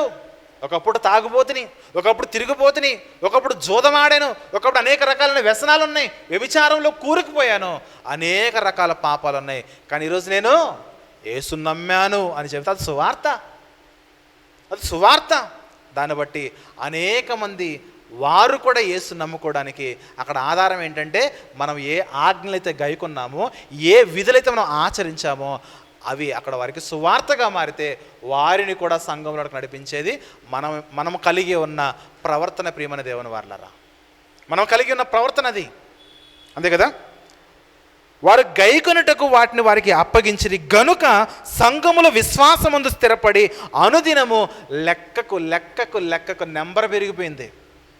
ఇక్కడ ఈ సంఘము నెంబర్ పెరగడానికి గల కారణం ఏంటంటే, ఆల్రెడీ సంఘములో ఉన్న వారికి మంచి బోధ అందింది, విన్నవారందరూ కూడా చక్కగా ఫాలో అయిపోయారు. ఫాలో అవడంతో అనేక మంది సంఘంలోకి వచ్చారు. అంటే క్వాలిటీ సంఘం ఎక్కడైతే ఉంటుందో అక్కడ క్వాలిటీని బట్టి క్వాంటిటీ పెరుగుతున్నది. గమనించగలగాలి. అందుకే చెప్పాను కదా, అపోస్తుల కార్యం అనగానే సంఘం యొక్క ఎదుగుదలకు అదొక పాఠ్య పుస్తకం లాంటిది. దాన్ని మనం ఫాలో అయితే, దాన్ని మనం చదివితే మన జీవితాల్లో మన ప్రవర్తన మారుతుంది. మన ప్రవర్తన బట్టి సంఘము కూడా అభివృద్ధి చెందుతుంది. చాలామంది బాధపడుతున్నారు అని నాకు తెలిసింది. సంఘం ఎందుకు డెవలప్ అవ్వట్లేదండి అనేసి. మన ప్రవర్తన కారణం అవ్వచ్చేమో, మనం సరిగ్గా ఉండట్లేదేమో, మన ప్రవర్తనలు బాగాలేదేమో, మన ఉద్యోగ స్థలంలోనూ, కుటుంబంలోనూ, అవునా, ప్రయాణముల్లోనూ, మనం ఎక్కడైతే ప్రతిరోజు ఉంటున్నామో అక్కడ మన ప్రవర్తన బాగోట్లేదేమో, అందుకే మనం చెప్పిన సువార్త ఎవరు వినట్లేదేమో. అందుకే ప్రియులారా గమనించండి, మనలో ఉన్న క్వాలిటీని బట్టి మన క్వాంటిటీ ఆటోమేటిక్గా సంఘము నింపబడుతుంది ప్రేమన దేవుని వల్ల. అది సజీవ సాక్ష్యము. తొలి సంఘములో, ఆదిమ సంఘములు మనం చూస్తున్న వాళ్ళ యొక్క నాణ్యతతో కూడిన భక్తి మనం గమనించాలి. ఇక ఫైనల్గా ఒక ఉదాహరణ చెప్తా. అపోస్తుల కార్యములు 17వ అధ్యాయంలో బెరయా సంఘము ప్రతిరోజు వాక్యం చదివేది. బెరయా సంఘమునకున్న ఒక ప్రత్యేకత ఏంటంటే, బెరయాలో ఉన్న ప్రాంతంలో ఉన్న సంఘానికి ఉన్న ప్రత్యేకత ఏంటంటే, ఆ సంఘము ప్రతిరోజు వాక్యం చదివేది. పౌలొచ్చి వాక్యం చెప్పినా తర్వాత వాక్యం చూసుకునేది, సేలొచ్చి వాక్యం బోధించినా తర్వాత అలాగున్న చెక్ చేసుకునేవాళ్ళు.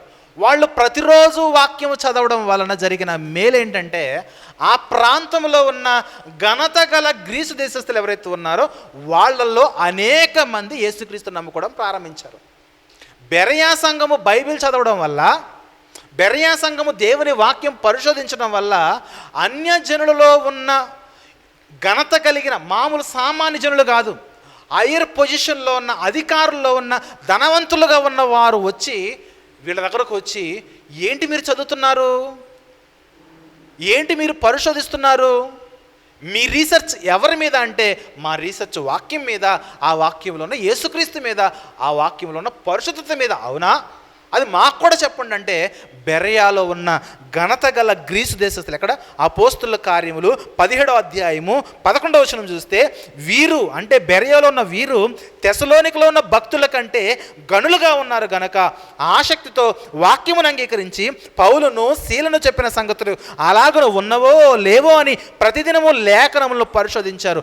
బెరయా సంఘంలో ఉన్నవారు వాక్యాన్ని పరిశోధించడం వల్ల జరిగిన మేలేంటంటే, అందుచేత వారిలో అనేకుల్లో బాగా డెవలప్లో ఉన్న ధనవంతులైన వారు, ఘనత పొందిన వారు, పేరు ప్రఖ్యాతలు కలిగిన వారు, గొప్పవారిగా పిలువబడుతున్న వారు.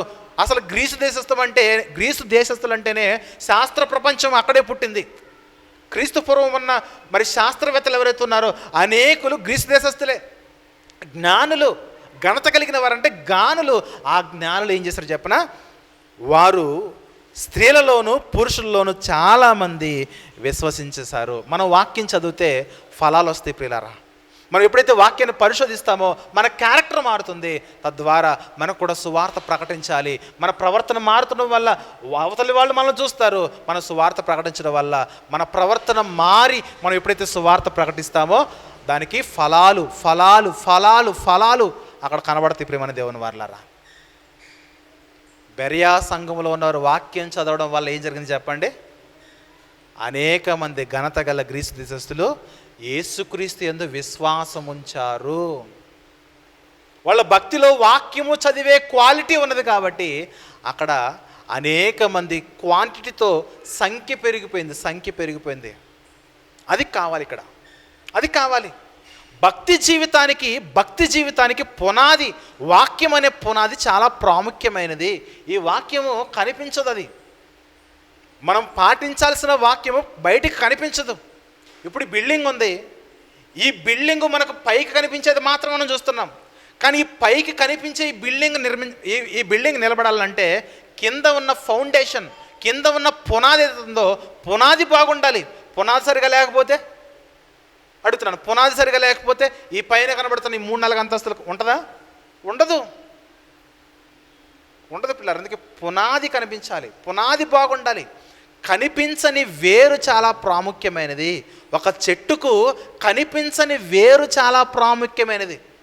ఎన్ని తుఫాన్లు వచ్చినా, ఎన్ని సునామీలు వచ్చినా, ఎన్ని రకాలుగా భూమి కోతకు గురైనా, ఎన్ని భూకంపాలు వచ్చినా అది చక్కగా అది నిలబడాలంటే దాని యొక్క వేర్లు బాగుండాలి. వేరు బాగుంటే తుఫాన్ల నుంచి, సుడిగాల నుంచి, రకరకాల గాలుల నుంచి, వీధురుగాల నుంచి ఆ చెట్టు నిలబడాలంటే లోపల వేరు ఎలా ఉండాలి చెప్పండి, బాగుండాలి. వేర్లు సరిగా లేకపోతే చెట్టు కూలిపోతుంది. అందుకే భక్తిలో క్వాలిటీని మెయింటైన్ చేయాలి. క్వాలిటీ మెయింటైన్ చేయాలి. క్వాలిటీ కొంచెమైనా పర్లేదు, అవునా కదా? గడ్డి ఎంత ఉంటుంది చెప్పండి? గడ్డి పెద్ద గడ్డేసేస్తారు. గేదెలు ఉన్న వాళ్ళ ఇంటికి వెళ్తే వాళ్ళ ఇంటి దగ్గర పెద్ద గడ్డిమా ఉంటుంది. కర్రలు కూడా చాలా ఎక్కువ కర్రలు ఉంటాయి. Yes sir no? కానీ క్వాలిటీలో బంగారం ఎంత ఉంటుంది చూడండి. బంగారం ఎంత ఇంత ఉంటుందా?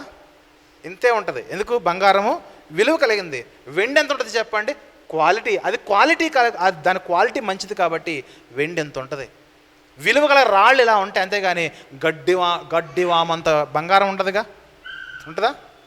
అందుకే పిల్లలను గమనించండి, క్వాలిటీ ప్రాముఖ్యమైనది. మనం క్వాంటిటీ చూసుకునే మాత్రమే ఆ సంఘం గొప్పదనుకుంటే మనల్ని ఎవరు ఏం చేయలేరు. అక్కడ చాలామంది ఉన్నారు కాబట్టి నేను కూడా అక్కడికే వెళ్ళిపోతాను అనుకుంటే మనల్ని ఎవరు ఏం చేయలేరు. ఒకానొక దినమున అగ్ని వేయబడే దినం రాబోతున్నది. అగ్ని వేయబడే దినమున బంగారము నిలబడుతుంది, వెండి నిలబడుతుంది, విలువ కలిగిన రత్న రాళ్ళు ఏవైతే ఉన్నవో నిలబడతాయి. గడ్డి కాలిపోతుంది, కర్రలు కాలిపోతాయి అగ్ని వేస్తే. తర్వాత కొయ్యకాలు పొయ్యిలో పెట్టుకునే ఆ వేస్ట్ అంతా కూడా, బూడిదంతా కూడా కాలిపోతుంది. అందుకే పునాది బాగుండాలి భక్తి జీవితంలో. దానికి అర్థం ఏంటంటే భక్తిలో, విశ్వాసములో క్వాలిటీ మెయింటైన్ చేయండి అయ్యా. దాన్ని పౌలు గారు తనదైన శైలిలో మాట్లాడుతున్నాడు. కొరింథీయులకు రాసిన మొదటి పత్రిక 3వ అధ్యాయము. కొరింథీయులకు రాసిన మొదటి పత్రిక 3వ అధ్యాయము. మనము 11వ వచనము, 12వ వచనము, 13వ వచనం చదువుదాం. కొరింథీ మొదటి పత్రిక 3వ అధ్యాయము 11వ వచనం చూస్తే, వేయబడినది తప్ప మరి యొక్క పునాది ఎవడును వేయనేరడు. ఈ పునాది క్రీస్తు. క్రీస్తులో నీ పునాది ఉండాలి. ఎవడైనను ఈ క్రీస్తు అనే పునాది మీద బంగారము, వెండి, వెలగల రాళ్ళు, ఇది ఒకవైపు కర్ర, గడ్డి, కొయ్యకాలు మొదలైన వాటితో కట్టినలా వాని పనితనము, వాని పని కనబడును. ఆ దినమున అది తేటపరచబడును, అది అగ్ని చేత బయలుపరచబడును. మరియు వాని పని ఎట్టిదో దానిని అగ్నియే పరీక్షించును. అగ్ని వచ్చినప్పుడు బంగారం నిలబడుతుంది, అగ్ని వచ్చినప్పుడు వెండి నిలబడుతుంది, అగ్ని వచ్చినప్పుడు విలువగల రాళ్ళు నిలబడతాయి. కానీ అదే అగ్ని వచ్చినప్పుడు కర్ర కాలిపోతుంది, గడ్డి కాలిపోతుంది, కొయ్యకాలు కూడా కాలిపోతుంది. ఏది బాగుంటుంది?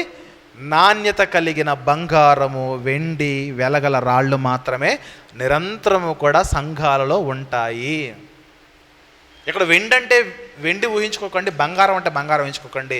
వెలగల రాళ్ళు అంటే వెలగల రాళ్ళు కూడా కాదు, మనమే, మన గురించే మాట్లాడుతున్నాడు. మీ పునాది యేసుక్రీస్తులో బలంగా ఉంటే మీ భక్తి క్వాలిటీ బాగుంటుంది. మీ పునాది యేసుక్రీస్తులో సరిగా లేకపోతే గాలి ఎటు వస్తే అటు వెళ్ళిపోతారు. ఒకానొక రోజు అగ్ని కురవబడుతుంది. అగ్ని కురిసినప్పుడు మీ భక్తి అక్కడ కాలిపోతుంది. అది కాలిపోకుండా మన భక్తి క్వాలిటీ మెయింటైన్ చేయాలి.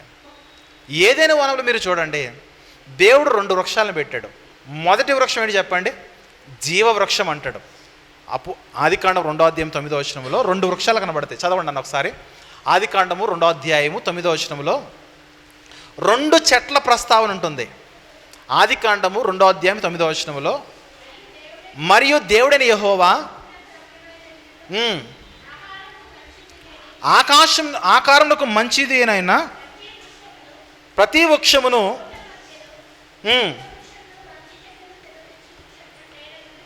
అక్కడ మాట్లాడుతున్నాడు ఆ తోట మధ్యన జీవవృక్షమును, అదే తోట మధ్యలో మంచి చెడ్డల తెలుగునిచ్చు వృక్షమును నేల నుండి దేవుడు మొలిపిస్తే, వీళ్ళు జీవవృక్షము జోలికి వెళ్ళలేదు. చూడండి, దేని జోలికి వెళ్ళారు?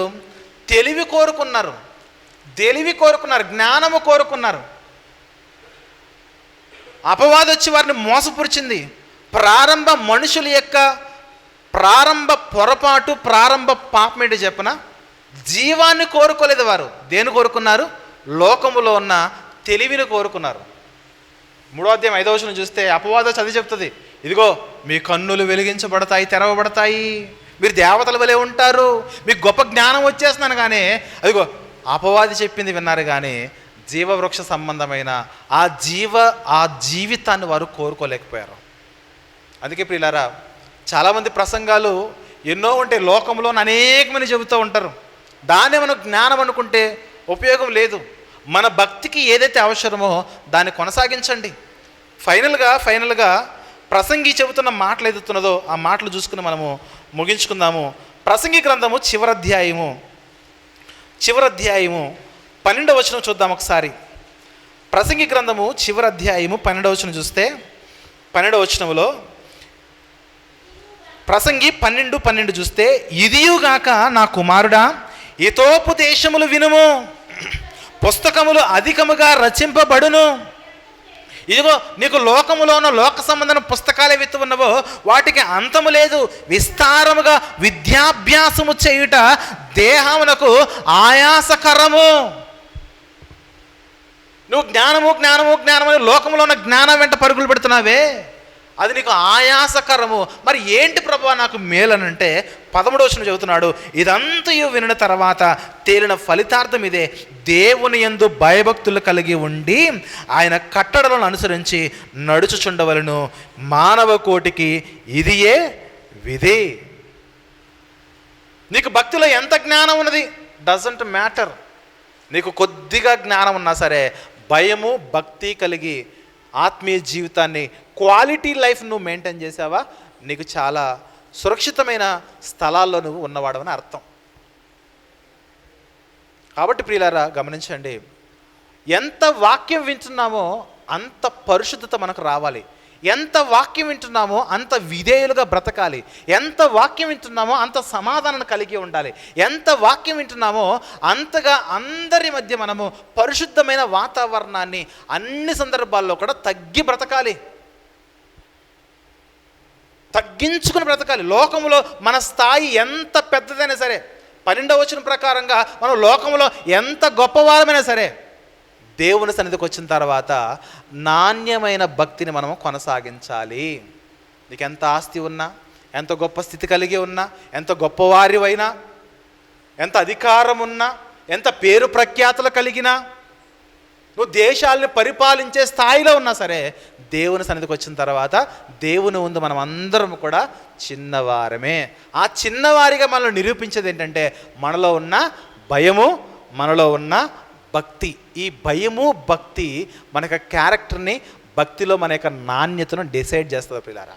అందుకే సంఘాన్ని అంతటిని ప్రేమించి మరలా చెబుతున్నాను, సంఘము ఎక్కువ మంది పెరిగితే పెరగనివ్వండి. వాళ్ళు రాకముందే మనం ఎలా అవ్వాలంటే వచ్చిన వాళ్ళు మనల్ని వేరెత్తి చూపించే విధంగా ఉండకూడదు. మీరే బాగాలేదు, నేనేం ఉండాలి ఇక్కడ, అవునా? సంఘంలోకి వచ్చిన వారు నిలబడాలంటే మన అందరి ప్రవర్తన అతి శ్రేష్టమైనదిగా ఉండాలి. ప్రవర్తనలో క్వాలిటీని మెయింటైన్ చేయాలి. వాళ్లకు మనం కౌంటర్ కాకూడదు. వాళ్లను మార్చగలిగే స్థితిలో మన వ్యక్తిత్వం అనేది, మన భక్తి జీవితము కొనసాగాలి, ఎదగాలి. అది సంఘము అభివృద్ధి చెందడం అంటే.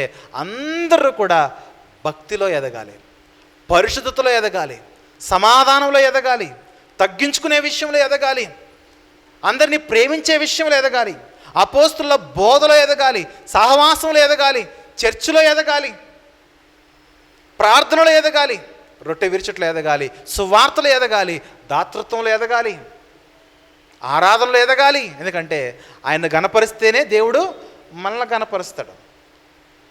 నన్ను గణపరచువానిని నేను గణపరచుదును. దేవుడు మన వైపు చూసి మనల్ని గణపరచాలంటే మనము దేవుణ్ణి గణపరచుటలో ఆసక్తి కలిగి ఉండాలి. అది క్వాలిటీ లైఫ్. భక్తిలో అది క్వాలిటీ ప్రియులారా. కాబట్టి కొన్ని సందర్భాల్లో చాలామంది మానేస్తారు, నో ప్రాబ్లం. మానేసేవారులారా మీరు గమనించండి, మీరు మానేయడం వల్ల భక్తిలో ఏ కారణాన్ని బట్టి మానేస్తున్నారు? సిటీలో ఉండి కూడా రాలేకపోతున్నారా? సంఘము కంటే వేరే ఏదో పనులు పెట్టుకుని ఆ పనులకు వెళ్ళిపోతున్నారా? అలా ఉండకూడదు. చాలా సందర్భాలు చెప్పాను, మళ్ళీ చెప్తున్నాను. హైదరాబాద్లో ఉంటే ఖచ్చితంగా సంఘానికి హాజరవ్వాలి, మొదటిది. రెండోది ఏదో పనులు పెట్టుకుని సంఘాన్ని మానేయొద్దు. ఇక మూడోది మీరు గమనించండి, అసలు విపరీతమైన అనారోగ్య పరిస్థితి ఉంటేనే మనం సంఘాన్ని మానేయాలి. నేను కూర్చోలేనండి, నా వల్ల అవ్వట్లేదండి అని మనకు అనిపిస్తే అప్పుడు సంఘానికి మనం రిపోర్ట్ చేసి, అయ్యా బ్రదర్ నా పరిస్థితి ఇలా ఉన్నది, నేను సంఘానికి ఈ కారణాన్ని బట్టి రాలేకపోతున్నానని సహోదరులకు మనం రిపోర్ట్ చేసి ఆ రోజు మనం మానేస్తే సంఘము నీ బలహీనతను బట్టి ప్రార్థన చేస్తుంది. నువ్వు చెప్పపెట్టకుండా మానేస్తే అర్థమవుతుందా? ఉద్యోగంలో చెప్పపెట్టకుండా మానేస్తామా? మానం కదా. వారం ముందే పర్మిషన్ తీసుకుంటాం. మరి భక్తిలో ఎందుకు ఆ పర్మిషన్ ఉండదు? పర్మిషన్ అంటే నాకేదో అధికారం ఉండదు, పర్మిషన్ తీసుకోవడం కాదు, ఇన్ఫర్మేషన్ ఇవ్వాలి. ఇదిగో నేను ఈ పనిని బట్టి నేను ఈ పరిస్థితిని బట్టి నేను రాలేకపోతున్నాను, దయచేసి నా కొరకు ప్రార్థన చేయండి సంఘముగా. నా బలహీనత, నా ఆరోగ్యం బాగాలేదు, నా ఇంట్లో ఒకరికి బాగాలేదు. సో ఇది క్వాలిటీని మెయింటైన్ చేస్తుంది. దీన్ని ఏమంటారంటే అపోస్తలుల కార్యములో ఉన్న సంఘం ఎలాగైతే ఏక హృదయము ఏక ఆత్మ ఎలాగైతే వారు కలిగి ఉన్నారో మనం కూడా అలా కలిగి ఉండాలి. మన జీవితాల్లో ఒకరికొకరు మనం అందరం కూడా సమానము, మనం అందరం కూడా దేవుని బిడ్డలం అనుకుంటే అన్ని విషయాల్లో మనము దేవుని పిల్లలకు తగినట్లుగా ఆయన ఉన్నాడు, ఆయన చూస్తున్నాడు, ఆయన వింటున్నాడు, మనం ఏం చేస్తున్నామో సమస్తం కూడా గమనిస్తున్నాడని ఆయన జ్ఞాపకము చేసుకుని మన భక్తిని మనము కొనసాగించాలి. ఆ భక్తిని ఏమంటారు చెప్పండి? క్వాలిటీ అంటారు. కాబట్టి ప్రియులారా, భక్తిలో ఉండాల్సింది ఏంటి చెప్పండి? క్వాంటిటీ మాత్రమే కాదు, క్వాలిటీలో మనము ఎదగాలి. క్వాంటిటీ కొరకు క్వాంటిటీ ఎదగాలంటే క్వాలిటీ ముఖ్యమైనది ప్రియులారా. కాబట్టి ఈ మాటలు మీ అందరి వినికిడిలో ఫలించాలి. అందరూ కూడా మంచి క్వాలిటీ భక్తిని కొనసాగిస్తే మనల్ని బట్టి అనేక మంది సంఘానికి వద్దనకుండా వచ్చేస్తారు. ఇది నిండిపోద్ది సంవత్సరానికి. ఇది నిండాలంటే మన భక్తి ఎలా ఉండాలి చెప్పండి? క్వాలిటీ. ఎక్కడ? వర్క్ ప్లేస్లో భక్తి క్వాలిటీ ఉండాలి, కుటుంబంలో భక్తి క్వాలిటీ ఉండాలి, అవునా? అన్ని స్థలాల్లో మనం క్వాలిటీ భక్తిని మెయింటైన్ చేస్తే సంఘం యొక్క క్వాంటిటీ సంఖ్య ఆటోమేటిక్గా అదే వద్దనుకున్నా కూడా విస్తరిస్తుంది. కాబట్టి మాటలు అందరి వినికిడిలో ఫలించాలని మనసారా కోరుకుంటూ నా మాటలు ముగిస్తున్నాను.